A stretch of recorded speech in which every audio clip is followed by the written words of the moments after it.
கண்ணகியோட சாபமும், அந்த கண்ணீரும் ஒட்டுமொத்த மதுரையவே எரிச்சது அப்படின்னு சொல்லுவாங்க.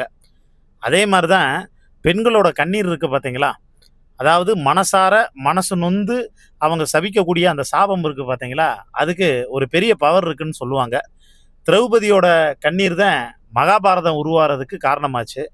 சீதா பிராட்டியோட கண்ணீர் தான் ராமாயணம் உருவாகுறதுக்கு காரணமாச்சு. இப்ப சங்கீதாவோட கண்ணீர் தான் டிவிக்கே அழிய போறதுக்கு பெரிய காரணமாக போகுது அப்படின்னு பல பேர் இப்போ வந்து சொல்ல ஆரம்பிச்சிட்டாங்க. ஏன்னா, நடக்கக்கூடிய விஷயங்கள் எல்லாத்தையும் வந்து பார்த்தா அப்படித்தான் வந்து இருக்கு.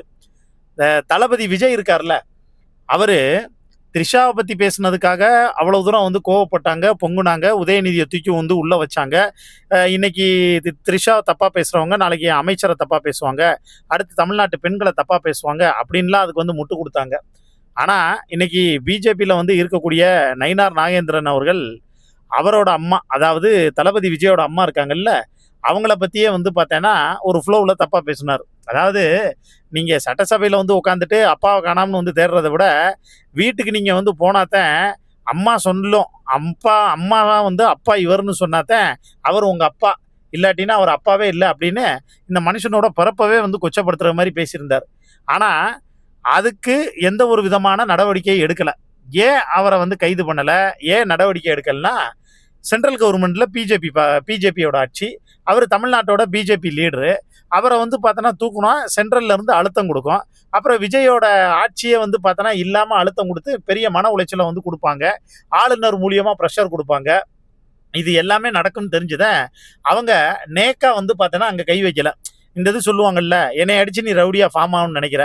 எப்பயுமே ரொம்ப வலிமையானவர்கள் அவங்களுடைய கோபத்தையும், அவங்க சண்டை போடுறது யார்ட்டன்னா, அவங்கள விட வந்து பார்த்தோன்னா, பலமும் சரி, பேக்கிரவுண்டும் சரி கம்மியா இருக்கிறவங்கள்ட்ட தான் போடுவாங்க. ஏன்னா, அப்பதான் தன்னை வீரன்னு வந்து காட்டிக்க முடியும். அதே வேலைய தான் இவங்களும் வந்து பண்ண ஆரம்பிச்சாங்க.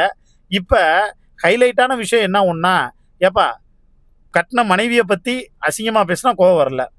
பெத்த தாய பத்தி அசிங்கமா பேசினா கோவம் வரல. ஆனா த்ரிஷாவ பத்தி அசிங்கமா பேசினா கோவம் வருது. அப்ப என்ன லட்சணத்துல நீங்க வந்து பார்த்தோன்னா, ஆட்சி வந்து நடத்துறீங்க? யாருக்கு நீங்க முக்கியத்துவம் குடுக்குறீங்க? தலைவன் எவ்வளியோ தொண்டன் அவ்வழி. இதுதான் வந்து பார்த்தோன்னா ஆகப்போகுது. ஆனா சங்கீதாவினுடைய கண்ணீர் கண்டிப்பா உங்களுடைய ஆட்சி அழிவுக்கு வந்து முக்கியமான காரணமா இருக்க போகுது அப்படின்னு சில அதிரடியான கருத்துக்கள இப்ப விமர்சகர்கள் முதற்கொண்டு எல்லாரும் தெரிவிச்சுட்டு இருக்காங்க மக்களே. இத பத்தி உங்களுக்கு தோணக்கூடிய கருத்துக்கள மறக்காம கீழ இருக்கக்கூடிய கமெண்ட் பாக்ஸ்ல மென்ஷன் பண்ணுங்க.